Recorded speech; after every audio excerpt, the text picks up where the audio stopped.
Hi friends, welcome to our channel. ಇದು ಕಸ್ಟಮರ್ದು ಸ್ಯಾರಿ. ಈ ಸ್ಯಾರಿಯಲ್ಲಿ ಕಲರ್ ಬಂದು ಬ್ಲೂ, ಲೈಟ್ ಬ್ಲೂ ಮತ್ತು ಸಿಲ್ವರ್ ಜೆರಿ.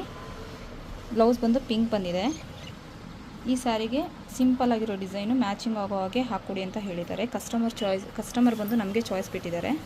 ಅದಕ್ಕೆ ಸಿಂಪಲ್ ಆಗಿರೋ ಯೂನಿಕ್ ಡಿಸೈನ್ ಹಾಕಿದ್ದೀನಿ. ಈ ಡಿಸೈನ್ ಬಂದು ಸೂಪರಾಗಿ ಬರುತ್ತೆ. ಫಿನಿಶಿಂಗ್ ಕೂಡ ಸೂಪರಾಗಿರುತ್ತೆ. ಈ ಡಿಸೈನ್ ಯಾರಿಗಾದ್ರೂ ಬೇಕಾದ್ರೆ ಪ್ಲೀಸ್ ಕಾಂಟ್ಯಾಕ್ಟ್ ಮಾಡಿ. ಹಾಗೆ ಈ ಡಿಸೈನ್ ಹೇಗಿದೆ ಅಂತೇಳಿ ಪ್ಲೀಸ್ ಕಮೆಂಟ್ ಮಾಡಿ. ಹಾಗೆ ನಮ್ಮ ಚಾನಲ್ನ ಸಬ್ಸ್ಕ್ರೈಬ್ ಮಾಡ್ಕೊಳ್ಳಿ, ಶೇರ್ ಮಾಡಿ, ಲೈಕ್ ಮಾಡಿ. ಇದು ಹ್ಯಾಂಡ್ಸ್ ಬರುತ್ತೆ. ಇದು ಫುಲ್ ಹ್ಯಾಂಡ್ಸ್ ಬರುತ್ತೆ. ಇದು ಹಾಫ್ ಹ್ಯಾಂಡ್ಸ್ ಆದರೂ ಯೂಸ್ ಮಾಡ್ಕೋಬೋದು, ಇಲ್ಲ ಫುಲ್ ಹ್ಯಾಂಡ್ಸ್ ಆದರೂ ಯೂಸ್ ಮಾಡ್ಕೋಬೋದು. ಇದು ಬಂದು ಬ್ಯಾಕ್ ಪಾರ್ಟು. ಡಿಸೈನ್ ಫಿನಿಶಿಂಗ್ ಮಾತ್ರ ಸೂಪರಾಗಿ ಬಂದಿದೆ ನೋಡಿ. ಡಿಸೈನ್ಸು ಫಿನಿಶಿಂಗ್ ಮಾತ್ರ ಸೂಪರಾಗಿ ಬಂದಿದೆ. ವೈಟ್ ಜೆರಿ ಮತ್ತು blue combination, white Jerry, blue ಮತ್ತು ಯೆಲ್ಲೋ, ಈ ರೀತಿ ಕಾಂಬಿನೇಷನ್ ಕೊಟ್ಟು ಮಾಡಿದ್ದೀನಿ. ಈ ಡಿಸೈನ್ ಯಾರಿಗಾದ್ರೂ ಬೇಕಾದ್ರೆ ಪ್ಲೀಸ್ ಕಾಂಟ್ಯಾಕ್ಟ್ ಮಾಡಿ. ಹಾಗೆ ನಮ್ಮ ಚಾನಲ್ನ ಶೇರ್ ಮಾಡಿ.